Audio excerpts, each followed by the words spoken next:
berantem sama teman saya. Ya biasalah kita lagi kecil kan. Saya dikeroyok bang sama 3 orang kan waktu masih kecil. Saya balik ke rumah bang. Tiba-tiba emak saya cuma ambil batu sama balok. Sama kayu. Dia cuma bilang, kau jangan naik ke rumah. Jangan naik ke rumah kalau kau belum balas itu anak. Saya bilang, kakak. Saya izin saya bilang. Kalau saya mau latihan boleh nggak? Dia kira saya bercanda kan. Dia nggak nanya basic saya, dia nggak nanya tentang berapa lama kamu udah latihan, bisa nggak kamu, dia nggak nanya itu bang. Dia cuman tanya kau punya kemauan atau tidak. Om-om yang di sana yang punya kebijakan, kalau pengen bantu berikan mereka fasilitas untuk tempat berlatih. Mereka itu mau, tapi fasilitasnya nggak ada. Daun kesom di depan pintu. Assalamualaikum warahmatullahi wabarakatuh. Nah, kawan-kawan semua, kembali lagi bersama saya di Melayu TV.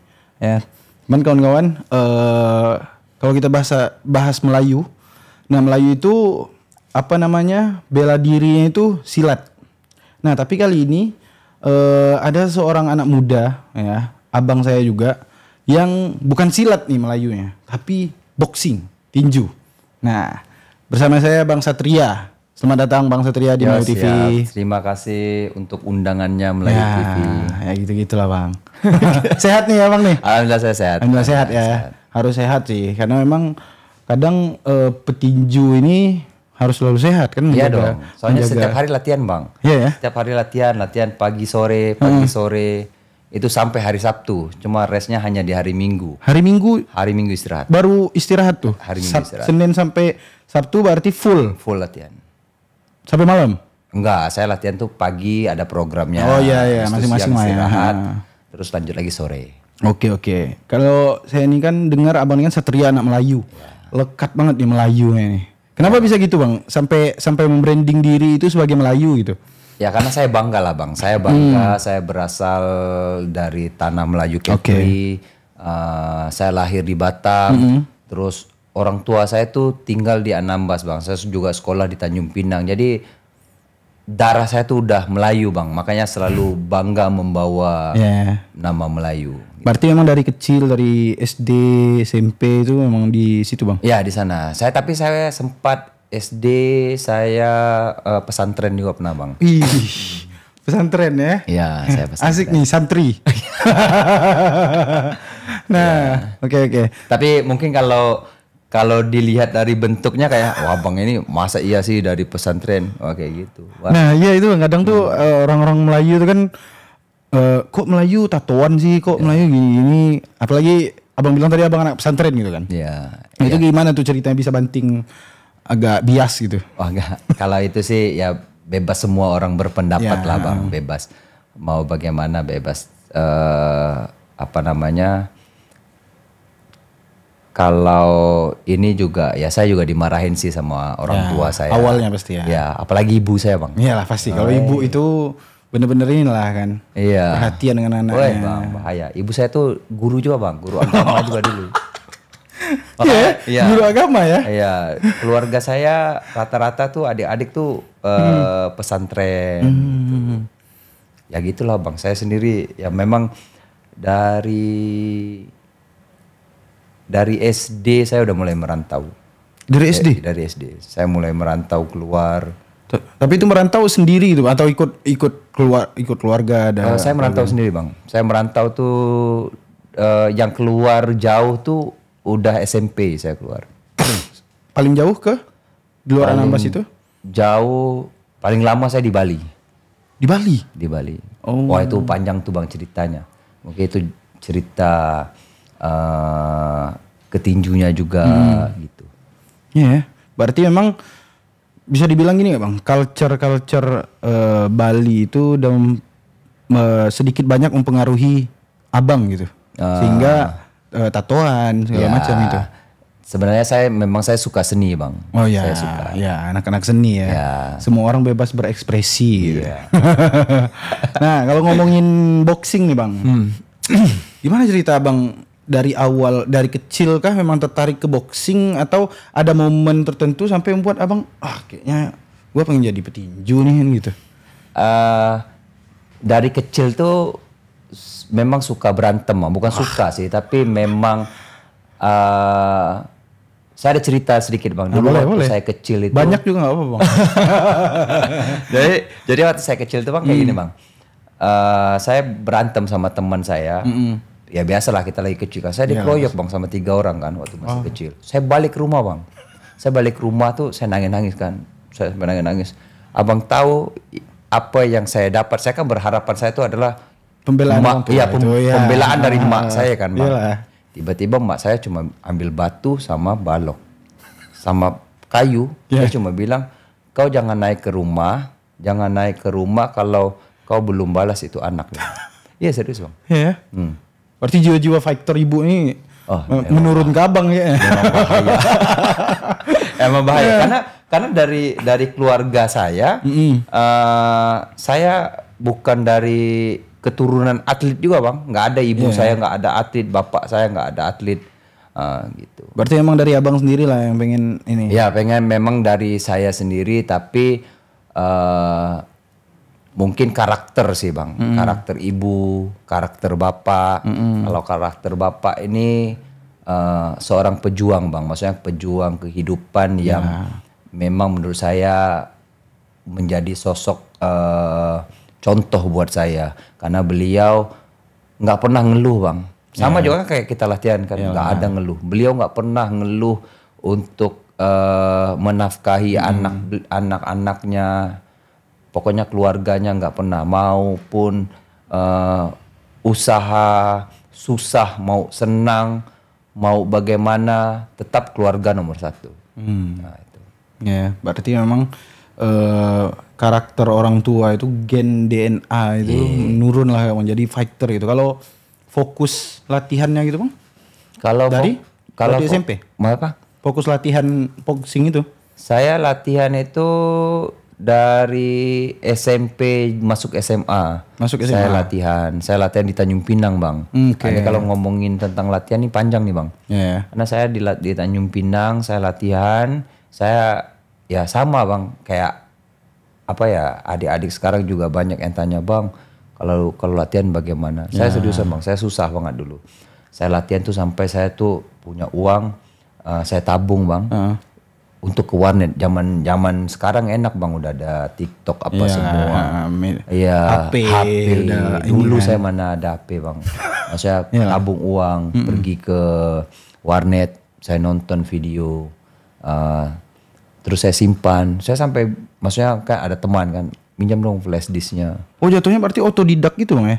Belajarnya ngeliat video dulu saya gitu. ngeliat video. Jadi saya ambil YouTube. Saya lihat, saya belajar. Tapi juga ada juga salah satu waktu dulu tuh saya diajari di Tanjung Pinang, Bang, namanya Bang Andi Bronco. Nah, dia yang mengenalkan saya juga untuk latihan tinju ini.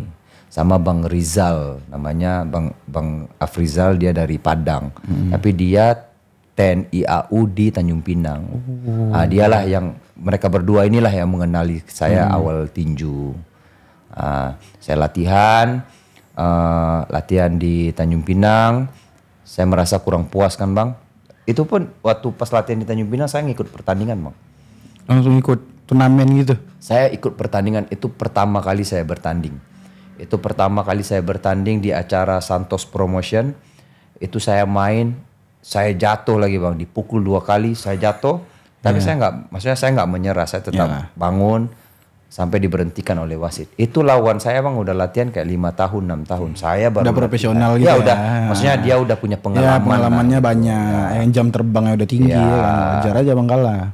Ya, tapi itu waktu masih amatir saya. Terus saya dari situ rasa kurang puas kan. Wah, kayaknya kalau gini-gini aja nggak bisa berkembang. Akhirnya saya pindah, Bang. Dari Tanjung Pinang saya pindah ke Padang. Saya pindah ke Padang yang tadinya Bang Rizal yang AU ini, yang TNI ini kan. Saya bilang sama dia, "Oh ya, kalau mau latihan kamu ke Padang aja. Padang tinju kan di sana."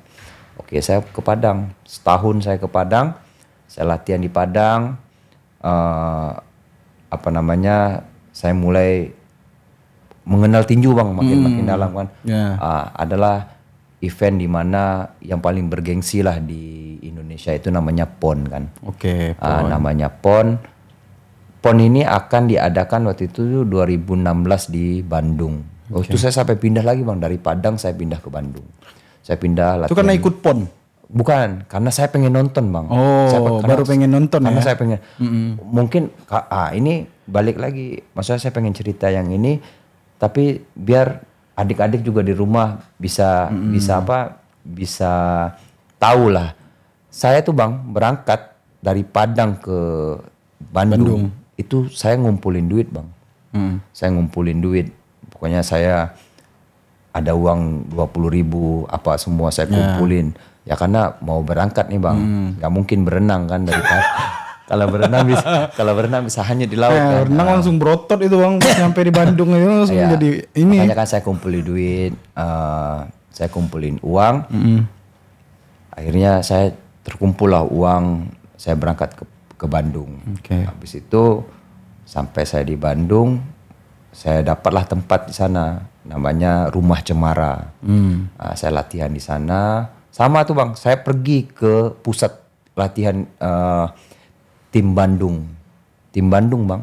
Saya pergi ke apa nama tempatnya pokoknya. Tim Bandung itu tim PON Bandung. Tim elit Bandung. Saya sampai ke kan tim Jabar kan terkenal. Maksudnya kalau dunia apalagi PON-PON kan Jabar yang paling ini sedikit Jabar terus sama DKI kan. Kalau tinjunya itu ya? Kalau tinju, maksudnya yang banyak dapat medali di PON kan. Saya ke Bandung Bang. Ya nama kita masih baru kan, basic kita belum ada apa masih semua. Anak bawang. Ya ada itu. inilah. Saya maksudnya bahasanya adalah di sini kalau kamu mau masuk sini kamu harus harus yang terbaik dulu di Poprov kayak gitu loh. Saya belum ngerti itu kan Poprov bagaimana, jalurnya bagaimana. Pokoknya intinya saya nggak diterima lah kayak gitu. Habis itu saya nonton lah PON kan. Saya ada nonton lihat salah satu petinju Bali bagus kan. Saya pergi datang ke dia Bang. Saya bilang, ini logat-logat udah mulai kayak timur kan. Karena saya kan sehari-hari sama orang timur semua Bang. Saya bilang, kakak. Saya bilang, bukan pakai beli. Bali kan beli ya? Enggak, dia orang Sumba. Saya bilang, kakak, saya izin, saya bilang. Kalau saya mau latihan boleh nggak? Dia kira saya bercanda kan. Dia nggak nanya basic saya, dia nggak nanya tentang berapa lama kamu udah latihan, bisa nggak kamu, dia nggak nanya itu Bang. Dia cuman tanya kau punya kemauan atau tidak. Dia bilang. Ya semuanya bisa dibentuk. Ya yang paling susah dibentuk itu adalah kemauan dan disiplin. Itu yang paling susah. Dari situ mulai kayak dia bilang sama saya, ya udah kalau kamu mau kamu datang aja ke Bali. Dia bilang kayak gitu Bang. Terus saya pikir lagi Bang, ini berangkat dari Bandung, dari Padang ke Bandung aja saya kumpulin duit kan. Saya sama yang saya lakukan. Waktu saya di Bandung saya cari, ya bersyukurnya adalah saya banyak teman-teman yang baik juga Bang. Maksudnya teman-teman yang, ya teman-teman tinju ya. Teman-teman tinju yang maksudnya yang ngebantu saya, terus juga kalau ada event-event apa, contoh nih kalau abang ngadain event, saya bantu apa, parkir atau apa kayak gitu. Nanti saya dari situ saya kumpulin duit. Pokoknya intinya saya kumpulin kerja, saya kumpulin duit untuk saya berangkat ke Bali. Buat latihan tinju. Berarti memang dari diri abang sendiri berarti memang sesemangat itu ya. Nah kalau buat respon orang tua gitu Bang, lihat abang mulai menggeluti tinju ini. Karena kan orang bilang stigma masyarakat ya. Tinju ini kan olahraga kekerasan. Macam kenapa nggak cari yang olahraga yang lain gitu? Main balet Bang, balet. Ya tapi memang benar. Jadi saya ini Bang tinju. Saya udah mendalami tinju itu 4 sampai 5 tahun. Itu orang tua saya belum tahu Bang. Sama sekali? Nggak tahu. Mereka taunya saya kuliah Bang. Mereka tahunya saya kuliah. Jadi saya belum ngomong. Jadi saya tuh ngerasanya kan, kayak biarin aja lah kayak gitu kan. Tapi ada momen di mana waktu itu kita ada event di Bali. Jadi dari lama-lama saya mulai latihan, saya adalah pertandingan di Bali. Sampai saya di Bali, ada mau pertandingan, semua teman-teman saya ini Bang, satu kamar sama saya ini orang timur semua. mereka tuh nggak ada yang muslim. Jadi satu kamar sama saya ini nggak ada yang muslim dan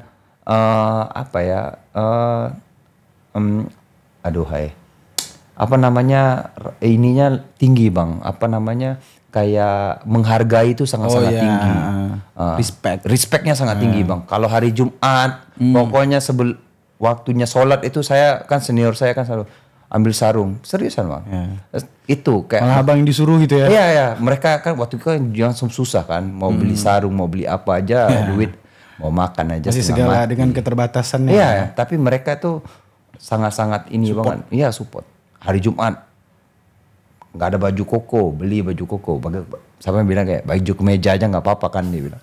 Adik baju kemeja aja nggak apa-apa kan, beli baju kemeja pakai sarung. Ini Jumatan. Jadi saling menghormati, saling respectnya tuh tinggi banget, tinggi. Terus kalau penolakan dari orang tua itu pas ibu lah atau bapak tahu itu abang menggeluti dunia tinju itu, apa nggak ada penolakan gitu? Ada bang. Satria janganlah gini-gini, janganlah tinju-tinju itu. Ada bang. Pasti ada ya? Pasti bang. Itu saya ngapain? Apalagi tuh ibu kan, sosok ibu. Karena mereka khawatir bang. Khawatirnya dalam arti saya ini bisa nggak disiplin?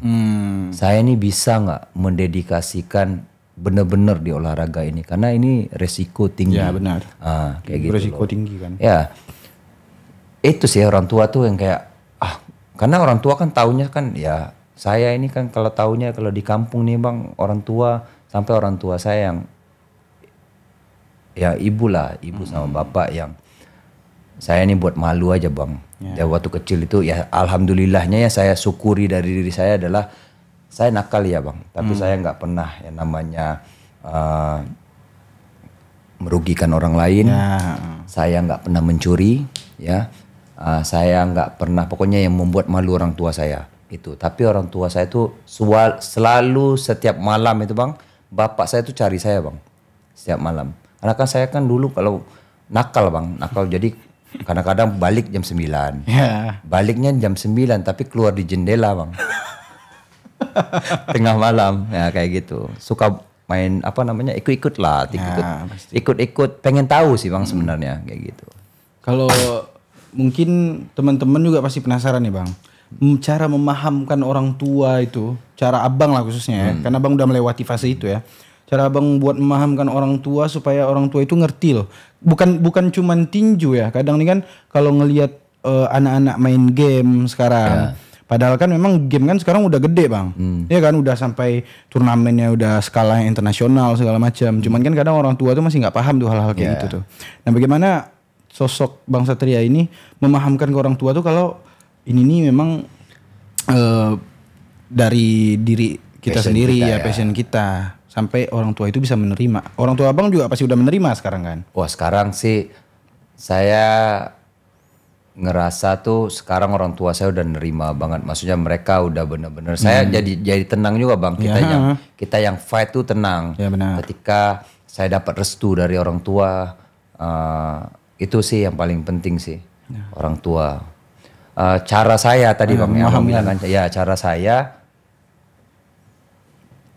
kitanya menunjukkan sih bagaimana kita, totalitas kita, bagaimana disiplin kita, dedikasi kerja keras kita. Jangan hanya kayak saya mau jadi ini. Panasnya cuma seminggu.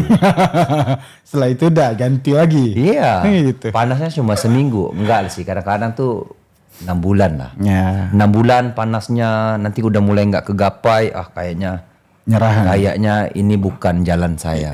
Kayaknya olahraga ini bukan untuk saya. Kayaknya ini bukan jalan hidup saya. Udah mulai nyerah bang. Banyak bang. Saya juga sama bang. Dari dulu awal-awal aja kayak pokoknya kalau ngomongin perjuangan nih, darah, keringat, air mata. Berarti memang ya harus menunjukkan dedikasi lah bang ya. Totalitas. Karena memang kalau orang tua itu kadang memang sepertinya lebih butuh bukti. Iya. Karena kan orang tua ini kan khawatir bang. Iya. Itu aja yang mereka takutkan kan, kita kenapa. Kayak orang tua abang lah, abang merantau di sini pasti kan tanya, wih, ini anakku nanti di sana makan nggak? Nanti dia, pasti ya kan? Itu tuh. Pasti telepon kan? Sampai ditanya bang selimut ada gak? Takut Iya benar. Ada orang tua tuh pasti care lah sama anaknya. Nah itu berarti sekarang memang udah full support lah bang ya. Iya. Nah itu teman-teman yang masih ragu lah ya buat masih bingung nih memahamkan orang tua itu kayak gimana ya. Memang harus menunjukkan dedikasi kita ya kan, totalitas dalam menggapai bukan hanya boxing ya. Kita nggak ngomongin hanya satu tapi apapun itu bang, misalkan mau kita mimpi jadi apakah, mau cita-cita jadi dokter kah, mau jadi apa ya, kejar kerja keras, disiplin, sama semuanya, semua hal. Nice. Nah itu dah balik lagi ke ini bang, karena masih semangat buat tinju nih. Nah jadi masih penasaran nih bang dengan dunia boxing ini. Nah itu kan seperti kita ketahui memang kan di boxing itu fisik itu pasti penting. Wah penting banget bang. Ya kan, penting. Cuma saya lebih penasaran ke bagaimana cara orang atlet atau bukan atlet, pokoknya orang yang di dunia boxing itu ya melatih mental. Mental itu kan juga perlu pasti kan bang. Mental itu penting bang. Nah selain fisik, mental juga harus kuat dong, harus dipersiapkan segala macam. Nah itu bagaimana menurut pandangan abang mental di boxing itu, bukan cuma fisik gitu. Oke, ini bagus banget karena setelah saya tuh dapat pertanyaan juga bang, ada teman-teman juga adik-adik lah, terutama di Tanah Melayu Kepri itu yang nanya, penting gak sih mental, penting gak sih teknik, penting gak sih fisik, mana bang yang harus didulukan? Mereka bilang 3 ini gak ada yang didulukan bang, jadi 3 ini sejalan. Jadi fisik juga harus bagus, mental juga harus bagus, teknik juga harus bagus. Jadi 3 ini harus sejalan. Tadi kita balik di pertanyaan abang tadi, abang tanya saya bagaimana cara saya melatih mental saya. Gitu. Hal yang saya latih adalah saya melatih dengan sparring, terus juga orang tuh nggak percaya bang, tapi latihan itu melatih mental bang. Contoh, saya udah latihan setiap hari. Enggak, bukan itu. Poinnya tuh bukan di situ. Contoh kayak lari jauh aja bang. Saya kasih contoh gitu ya bang. Sebelum lari jauh, saya tuh biasa lari, kalau lari tuh lari siang bang. Jadi ada program namanya lari siang. Itu betul-betul siang hari gitu bang? Itu habis sholat zuhur. Panas gitu? Habis sholat zuhur tuh bang. Habis sholat, habis sholat itu udah siap-siap bang. Siap-siap untuk lari. Itu biasa lari 3 jam bang. Itu biasa 25 sampai 30 kilo larinya. Dari jam 12 siang itu sampai jam 3 gitu ya? Biasanya jam 12.30 lah. Jam 2.30. Tapi abang masih putih itu bang? Oh iya dong. Kok bisa gak hitam gitu, larinya siang-siang gitu? Karena pakai apa namanya, sunblock. Iya. Ya harus dong bang, kita harus tetap jaga. Kalau dia sponsorin mungkin kita keluarin brandnya. Ada skincare masuknya kan, produk-produknya. Kalau ada produknya boleh kita iniin. Ya biar dia tahu kan kalau abang ini nggak hitam bagaimana cerita. Iya makanya itu kan lari siang-siang. Terus bang lanjut. Mulai sebelum lari ini kan pasti kan pikiran kita kayak bisa nggak ya? Nah itu makanya saya tadi mikir kayak gitu kan. Bisa nggak ya? Nanti kaki saya patah lagi, copot lagi. Ya seriusan bang. Di saat lari itu kayak gitu bang. Saya mulai kayak lari misalkan masuk ke 5 kilo pertama. Kayak mulai kan berpikir kayak bisa nggak ya? Nanti masuk 10 kilo, kakinya udah mulai sakit. Itu ada bang, keluar di pikiran kita bang. Dia kayak pikiran kita udah istirahat aja, udah berhenti aja, stop. No, saya selalu lawan diri saya kayak harus selesaikan ini. Pokoknya ini targetnya. Saya harus menyelesaikan program ini. Balik udah nanti udah masuk 20 kilo, masuknya 2 jam itu mulai orang bilang wah baju basah. Bukan baju lagi yang basah bang, kaos kaki basah. Ya basah keringatannya udah numpuk ke bawah kan? Udah numpuk ke bawah. Udah nggak basah di baju lagi. Baju, celana, jangan tanya celana dalam lagi. Iya, udah semua basah itu loh. Itu balik lagi, itu cara saya melatih mental saya. Jadi program sparring itu sih kalau saya. Kalau itu pokoknya intinya sebelum pertarungan lah itu ya, atau sebelum apapun ya. Jadi mental itu memang harus dipersiapkan dengan baik. Oh iya dong bang, harus. Ya kan? Bukan hanya mental, mental, fisik, teknik. Iya sih. Ya. Kalau mental aja nggak ada fisik, percuma bang. Iya kan semangat maju. Maju. Ada. Baru kena pukul 2-3 kali mau balas. No, problemnya kayak gini. Kita baru kena pukul 2-3 kali, kita mau balas kita udah capek kan. Iya.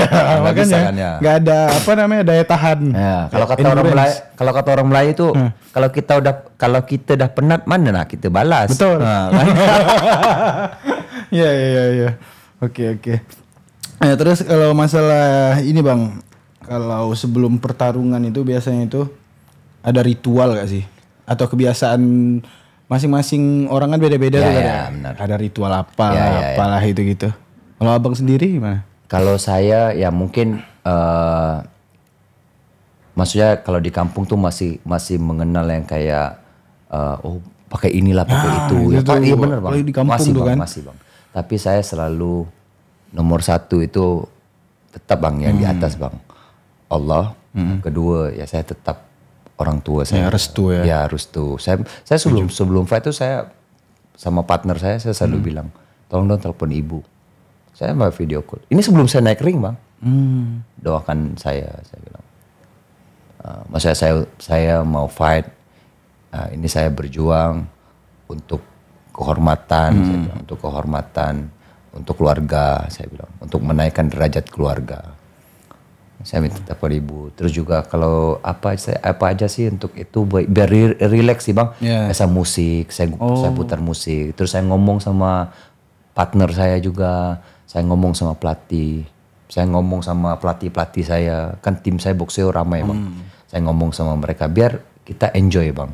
Jangan sebelum kita naik malah kita jadi beban. Jangan tegang jangan. Itu malah kurang bagus bang. Ya. Jadi takutnya kita konsentrasi kita terpecah bang. Jadi kayak kan pentingnya kita tenang. Kita akan fokus dengan game plan kita kan.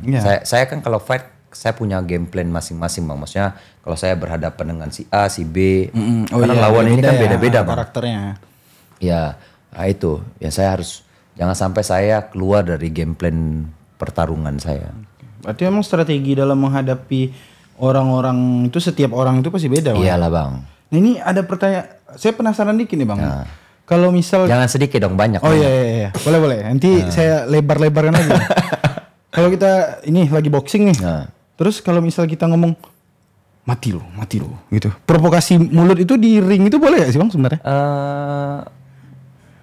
Boleh sih. Boleh. Tapi saya nggak ngucap sih. Saya dalam hati. Saya selalu bilang ini orang nggak boleh ambil mimpi saya yang sudah saya bangun lama. Saya selalu sebelum saya mau naik ring juga saya bilang gitu. Iya. Saya udah bangun ini lama. Kok tidak boleh ambil saya punya mimpi? Udah. Jadi memang nggak pernah abang ucapkan gitu ya? Nggak. Tapi sebelum saya naik, saya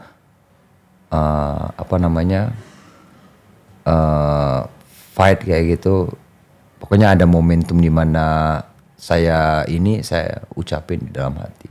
Nggak boleh diambil bang. Tapi kalau misal peraturan itu tuh memang maksudnya diperbolehkan gitu bang? Maksudnya boleh. Nggak dilarang? Nggak dilarang. Ada nggak pernah abang ngelawan orang yang mati lu Satria? Gitu kan? Enggak ada. Saya bebas. Tapi kadang-kadang kan orang jangankan mau ngomong, mau napas saya lupa. Saking tegang atmosfernya itu ya. Ya di dalam ring ini kan bang. Ya beda bang, kalau di meja kopi di luar kan, mati kau bisa dia ngomong. Tapi di dalam pertarungan di dalam ring tuh nggak gampang. Untuk berada di atas ring itu nggak gampang. Apalagi ditonton apalagi ditonton orang ramai. Abang bayangin udah ditonton orang ramai, jadi partai utama lagi. Event di salah satu event besar kita jadi partai utama. Pernah bang tuh bang? Oh pernah dong. Oh yang di HSN. Apa tuh? HSN pertama HSS.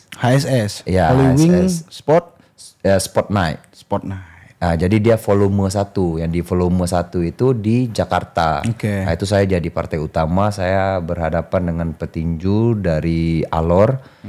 Itu Ramadan Arkiang dari KPJ Bulungan. Hasilnya? Alhamdulillah saya menang dengan TKO. Dengan TKO? Oh iya.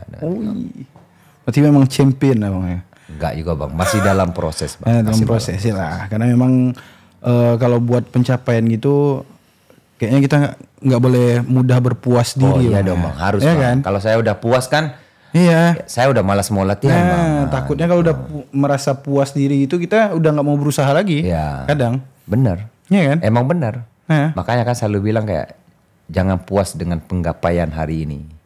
Itu harus balik lagi. Makanya kalau saya secara pribadi sama pelatih dan tim, apapun dari partner saya juga, kalau habis fight itu ada koreksi di saya bang. Oh kamu kurang ini, kamu kurang ini, kamu kurang. Meskipun saya menang. Iyalah pasti. Iya, jadi kayak kamu kurang ini, kamu kurang ini. Oke, besok kita perbaiki lagi, kayak gitu. Tapi kalau udah abang misal, oh kamu bagus, kamu bagus, kamu bagus, kamu bagus, kita udah merasa sempurna kan? Ya, takutnya kita merasa, apalagi nih gue udah yang terkuat nih, aku udah paling kuat nih, kan gitu. Ya. Susah juga kan kalau kita merasa kayak gitu kan, dan nggak boleh juga pastinya. Terus ini bang, kalau penyakit itu, yang sering diiniin petinju itu apa sih? Penyakit geger otak itu pasti lah. Bukan pasti sih. Maksudnya itu resiko pasti ya kalau geger otak. Itu resiko. Ada kepala. Iya. Ada itu? Ini apa penyakitnya Muhammad Ali? Itu apa tuh?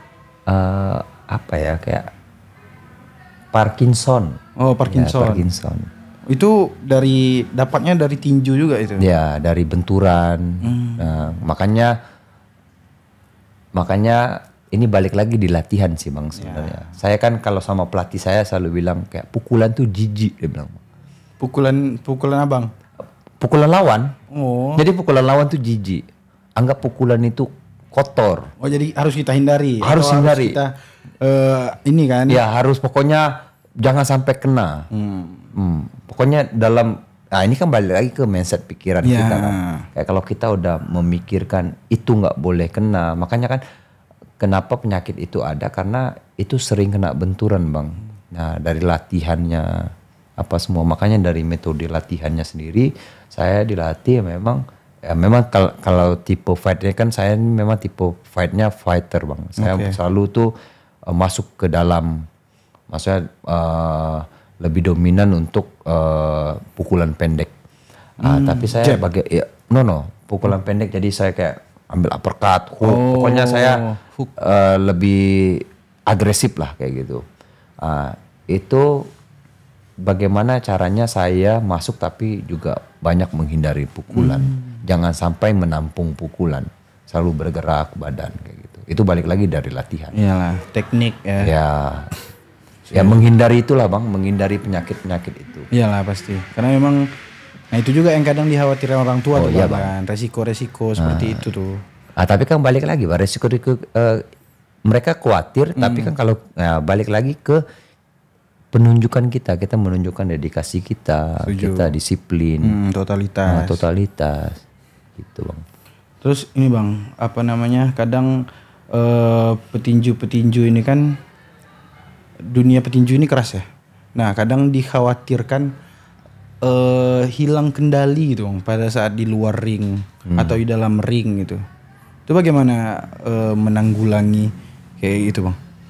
Takutnya kita merasa kuat nih terus benar. Ya pas kita udah di luar ring atau kita jalan kemana itu apa bukan tinju nih kan gitu. Saya bang, mungkin orang bilang tinju ini olahraga yang keras, terus brutal. Kita akan, maksudnya apa yang kita lakukan di atas ring itu akan kita lakukan di bawah ring. Takutnya itu. Malah saya semenjak saya menekuni tinju bang, menekuni olahraga ini, saya nggak pernah bang berantem di luar bang. Jadi saya tahu tolak ukur diri saya. Saya tahu kayak dia bukan lawan saya. Jadi nggak tahu kenapa tapi malah lebih apa ya, rendah diri gitu, lebih humble. Iya, lebih tahu diri bang, lebih bisa mengontrol gitu bukan mengontrol tapi bahasanya itu lebih tahu diri, lebih tahu diri. Jadi kayak aduh ini orang, kita lihat dari posturnya aja, nggak usah lah kayak gitu. Jadi mungkin hal-hal stigma yang tadi itu memang banyak bang, banyak banget itu dipertanyakan kan. Jadi kita di tinju itu bang ada namanya kesatria, kesatria di atas dan di dalam di atas ring dan di bawah ring. Jadi itu artinya gini bang, saya fight sama lawan saya akan menyelesaikan pertarungan saya hanya di dalam ring. Setelah itu bel berbunyi, saya selalu bilang bel berbunyi dia musuh saya, ini saya kita akan habis-habisan dan mati-matian. Dia musuh saya, darah daging saya pokoknya dia musuh saya inilah. Tapi setelah bel selesai, pertarungan selesai, dia saudara saya. Gitu. Iya sih. Respect olahraga ini itu sangat luar biasa bang. Gitu. Harus gitu sih. Tapi itulah memang kadang stigma orang lah bang ya. Kadang orang-orang petinju ini nanti sok jago lah. Yang baru-baru bang, yang baru-baru ya? Ya, yang baru-baru, terus yang baru latihan sebulan, 2 bulan, setahun, 2 tahun, yang tantang sana sini. Ya. Apalagi abang lihat kan di TikTok. Nah saya itu tuh bang. mau ini. Nah gimana tuh bang? Surat tantangan terbuka buat Satria. Buat tantang lo gini kan banyak tuh kan hal-hal kayak gitu tuh sekarang mulai. Tapi surat itu belum ada bang. Nggak ada yang kirim. Saya pengen ngirim bang Surat. Sayang mati luan ya. Gitu. Sama bang kayak saya. Di pertarungan saya yang di HSN yang kedua, yang pertama itu saya ditanyakan sama MC-nya. Satria, kira-kira itu di atas ring bang. Kira-kira siapa lawan yang pengen kamu call out? Ya. Saya bilang, bang, saya nggak mau tantang orang bang. Ya kita ini kan orang Melayu. Orang Melayu ini kan kita nggak suka tantang orang. Betul. Tapi kalau seandainya kan kita juga kalau di dunia tinju profesional kami ada manajemennya bang. Pokoknya kalau manajer udah bilang Satria lawan ini tanda tangan kontrak, pokoknya kamu fight sama dia 6, 8, 10 round, oke, siap. Gak ada cerita, gak ada penolakan. Cuman kalau buat tantang sini tantang sana itu ya. Kan balik lagi bang, kita nih kan, kita nih orang Melayu bang. Betul. Orang Melayu nih kan Pak Entang diusik. Adab dan etika itu nomor 1. Ya, saya tuh selalu diajarkan juga bang sama orang tua saya. Maksudnya kita buat apa? Iya sih. Di dalam ring kita akan bertarung. Kayak gitu. Saya juga nggak kayak orang bang. Buat ini, senggol sana sini, dorong sana sini. Saya kalau mau face off ya face off aja. Saya akan, kayak kamu bilang, orang Melayu ini kan terlalu sopan bang. Iya, memang sangat sopan sih memang kadang. Tapi kalau kita fight, seperti saya bilang tadi, bel berbunyi dia musuh saya. Setelah itu dia saudara saya. Ya, emang kita kan menjunjung tinggi rendah diri, sopan santun. Kita memang kayak gitu. Tapi memang kalau nggak diusik kita nggak akan tantang sana tantang sini kan. Enggak lah. Cuma kalau kita diusik ya kita nggak mungkin diam aja. Apalagi itu udah menyangkut kehormatan. Oh iya dong. Apalagi mengganggu mungkin kalau kalau orang ganggu saya diam sih. Tapi kalau udah mengganggu tentang keluarga saya atau kehormatan tim saya, mau nggak mau kita turun tangan lah. Mungkin kita diam kan. Kita nggak turun tangan, kita turun pukul. Itu kan. Nggak saya, tapi pukulnya dengan aturan bang. Iyalah, pasti. Pukulnya di atas ring, jangan di luar. Karena kalau di luar nggak dapat apa-apa bang, dapatnya penjara. Dapat penjara, nggak dapat duit, duit ya kan? Nggak dapat apa yang mau dibanggakan. Iya, cuma bisa berlagak jagoan aja itu kan bang. Terus kalau di bawah juga paling lama 30 detik bang. Pap dipisahin kan sama orang. Iya kan? Itu nggak sedap. 30 detik paling lama. Abang bayangin di atas ring enak setengah jam. Puas ya. Bagi seorang fighter itu kan pasti puas tuh gitu. Setengah jam. Nah. Terus pas ini tadi bang, abang ada bilang abang diwawancarai pas menang itu ya. Iya. Abang sempat ngomong juga kalau nggak salah ke adik-adik, khususnya adik-adik Melayu dan dimanapun lah ya. Nah itu walaupun sekalipun tidak dipedulikan pemerintah, kita harus tetap berjuang. Abang bilang gitu. Nah tidak dipedulikan pemerintahnya ini konteksnya itu kayak gimana bang? Apa maksud abang itu? Saya tuh dari dulu sampai sekarang tuh bang. Ya kalau bahasanya tuh adalah dari Pemda saya sendiri, mau di Kepri, mau di mana. mereka nggak pernah ada pedulinya dengan saya sampai kalau mereka bilang oh nggak ada ini nggak ada apa, semua orang udah tahu bang kalau di kampung sana, maksudnya di Kepri juga, terus di kampung saya juga sampai manajemen saya tuh saya minta sampai bilang sama manajer saya boleh nggak minta satu permintaan saya. Waktu itu saya mau main di mana ya? Saya mau main di Balai Sarbini. Itu saya menjadi partai pengisi untuk kejuaraan dunia Daud Yordan. Waktu itu. Saya sampai kirim surat bang. Bukan saya kirim surat. Saya sampai minta ke manajemen saya kirimin surat ke Pemda. Waktu itu dikasih. Masa kan manajemen saya juga gengsi kan bang. Gengsinya tinggi juga. Tapi kayak mereka dari manajemen saya kirim surat ke bupati, wakil bupati dan sekda. Ini disampaikan sama mereka. Suruh datang bang, bukan minta duit. Suruh datang untuk support. Ya untuk support. Terus kan kalau mereka datang ini kan otomatis kan nanti media juga naikin di sana. Tujuannya untuk apa sih bang? Untuk adik-adik kita juga bang. Untuk adik-adik di sana. Wah mereka kan bilang kayak gini. Wih Bang Satria aja bisa, maksudnya masa kita nggak bisa? Kita sama-sama anak laut ini, maksudnya kita sama-sama anak dari pulau kecil, kita nggak punya apa-apa. Bang Satria bisa, masa kita nggak bisa? Itu kan, saya sampai bang pernah ke Papua bang, Papua. Saya sampai tanya kan, ada adik-adik ini latihan bola bang, siang bolong, siang bolong tanpa pakai sepatu bang, kaki, tahu bang main di pasir di batu, ya kan? Saya tanya, kamu kenapa latihan bola siang-siang? Saya latihan, saya pengen jadi kayak Boa Salosa deh. Jadi ada, maksudnya mereka kayak gini bang. Mereka punya tolak ukur di mana orang kayak mereka bisa jadi juara kayak gitu loh. Maksudnya dalam bidang apapun kayak gitu kan. Nah, itu yang saya mau. Kayaknya kalau ngomongin pemerintah ini banyak bang, banyak. Ya saya tuh kadang-kadang gimana ya, maksudnya saya nggak mau bahas, tapi itu banyak pertanyaan di adik-adik bang dari kampung, contoh dari Tanjung Pinang, dari Batam, dari Natuna, dari Tanjung Balai, terus dari Kijang, dari semua lah, hampir semua. Woi Bang Satria ini enak ya. Mereka kan mikir kayak gitu bang, enak ya. Maksudnya dipedulikan.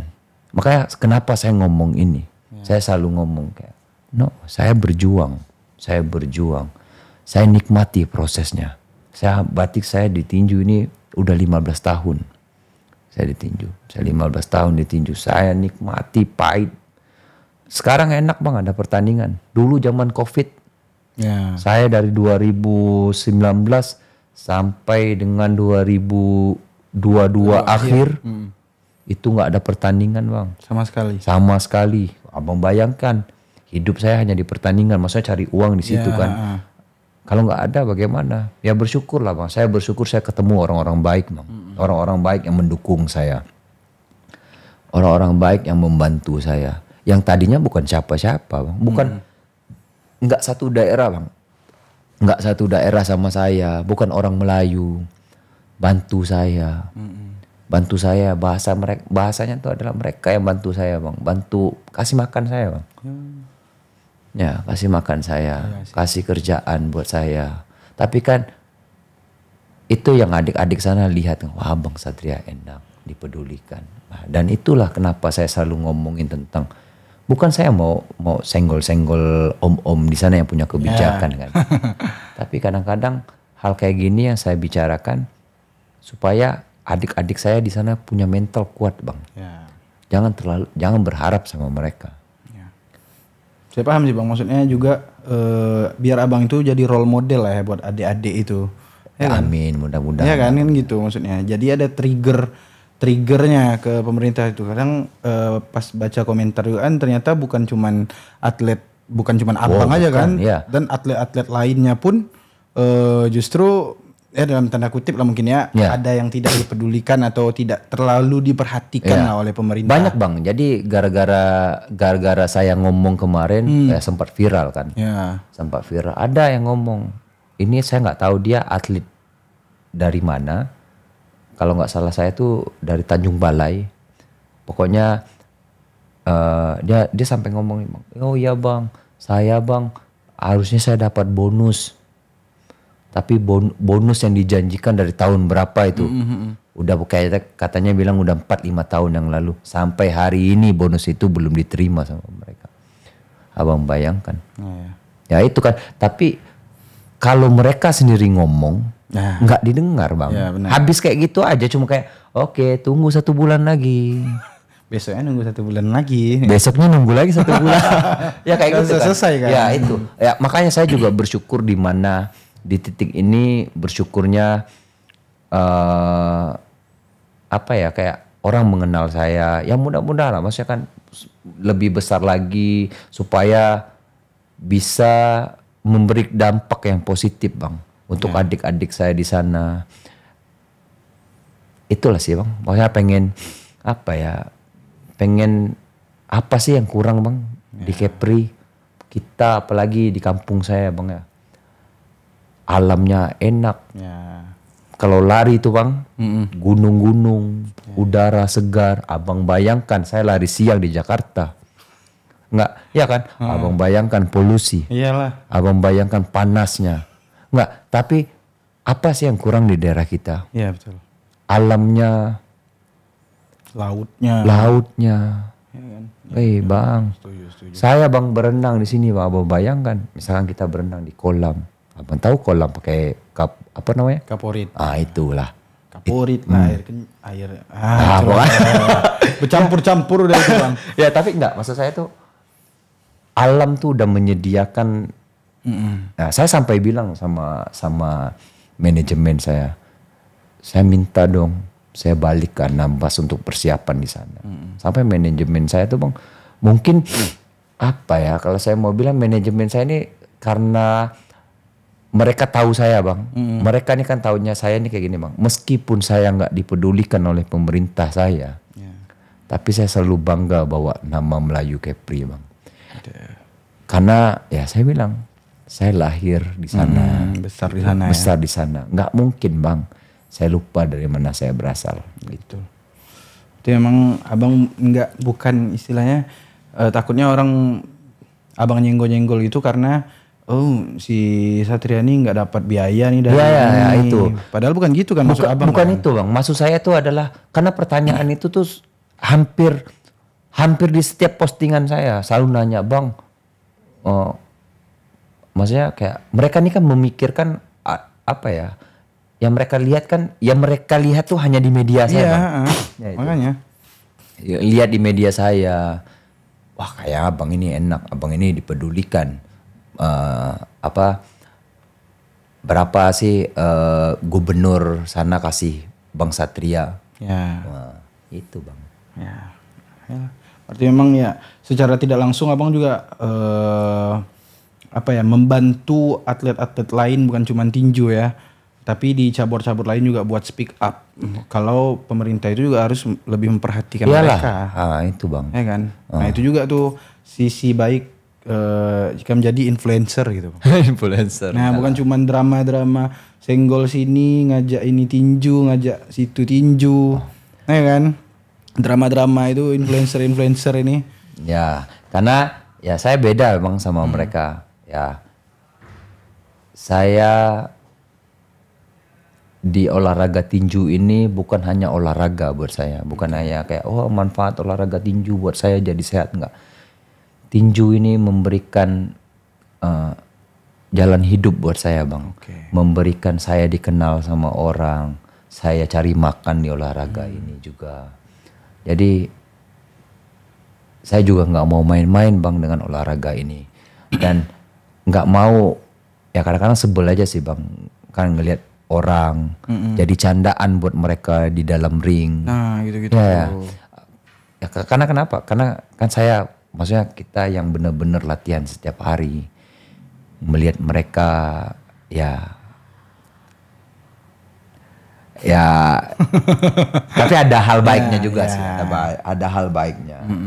Mereka juga memperkenalkan combat sport itu sampai sekarang ya kan. Jadi viral. Ya ada sisi positif dan negatifnya. Mungkin kalau sisi ininya saya ngerasa ada hal yang sangat kurang ya. Kurangnya tuh adalah contoh yang cuma canda-candaan, bayarannya lebih besar bang. Wah lebih besar.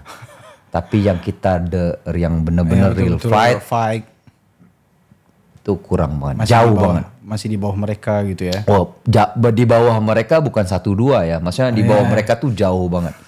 Itu. Padahal mereka cuma kadang ada yang gimmick-gimmick. Iya cuma gitu. Gitu-gitu. Cuma gitu. Ya harapannya sih semoga kedepannya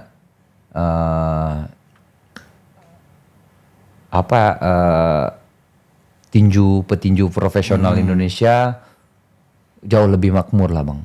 Itu. Amin. Ya. Semuanya lah ya. Iyalah. Yang menggeluti dunia itu. Nah sebelum masuk ke pesan-pesan terakhir nih bang buat anak-anak muda ini. Saya agak penasaran dengan kaos yang bang pakai itu.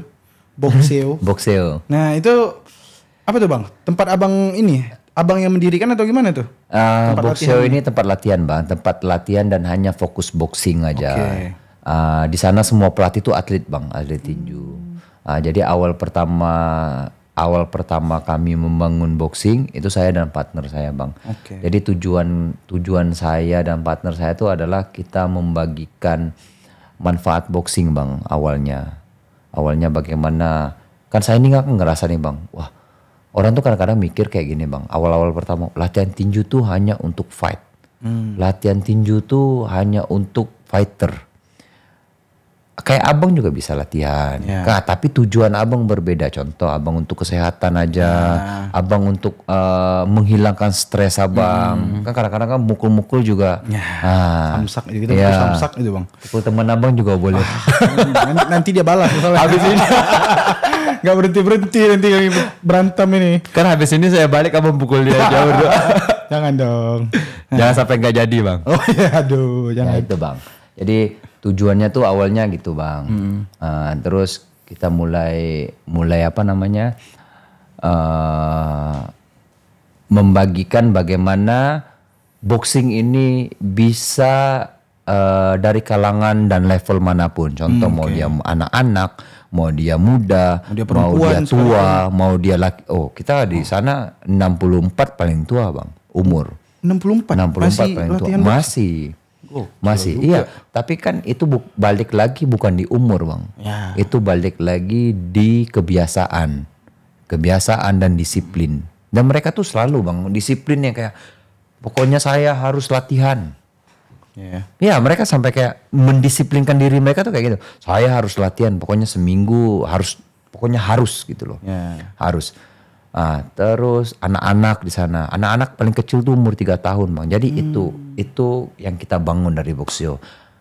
Manfaatnya, jadi kayak saya sama partner saya, karena partner saya juga, maksudnya dia juga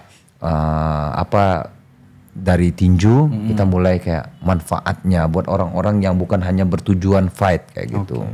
Udah berapa lama itu bang Boxeo? Kita dari tahun 2019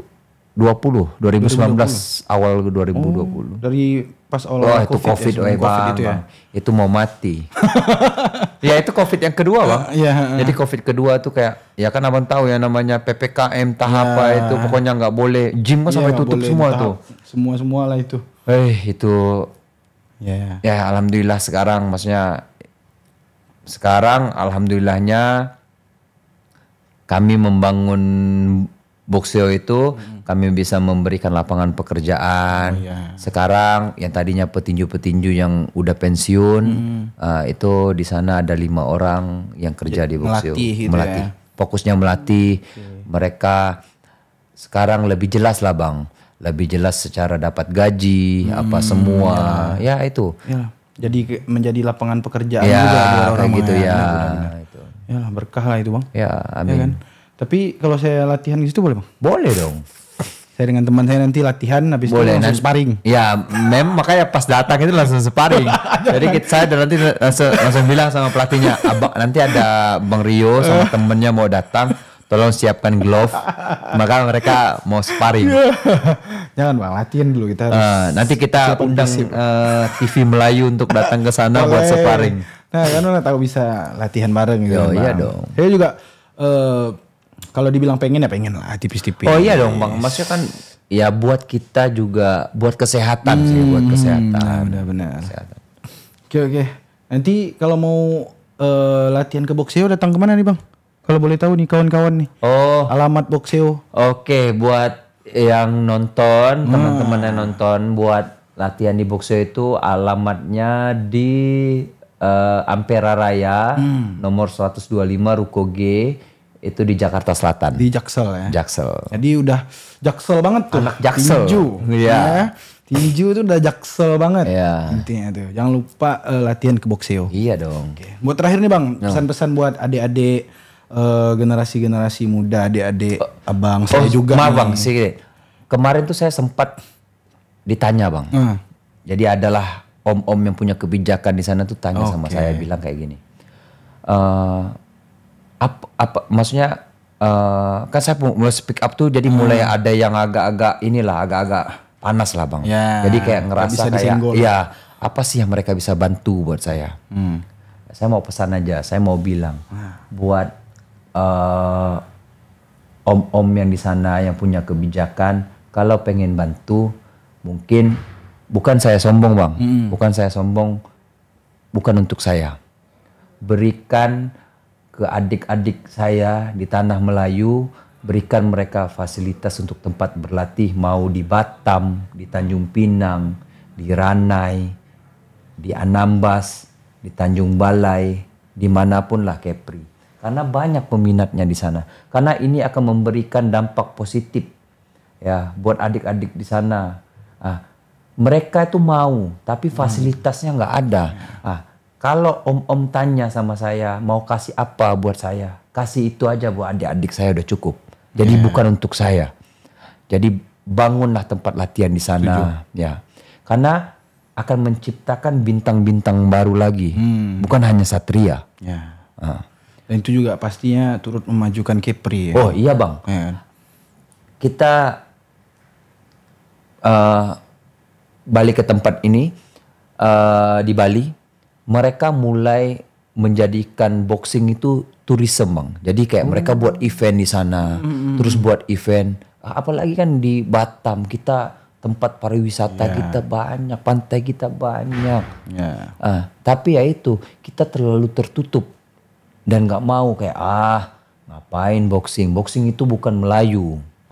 Melayu itu silat. Kalau nggak silat ini tarung derajat.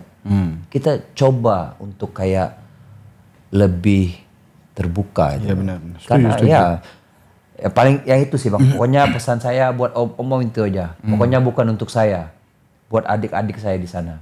Berikan mereka fasilitas. Kalau buat adik-adik Bang? Buat adik-adik saya di sana selalu semangat. Pokoknya selalu semangat. Jangan pernah berharap dengan siapapun.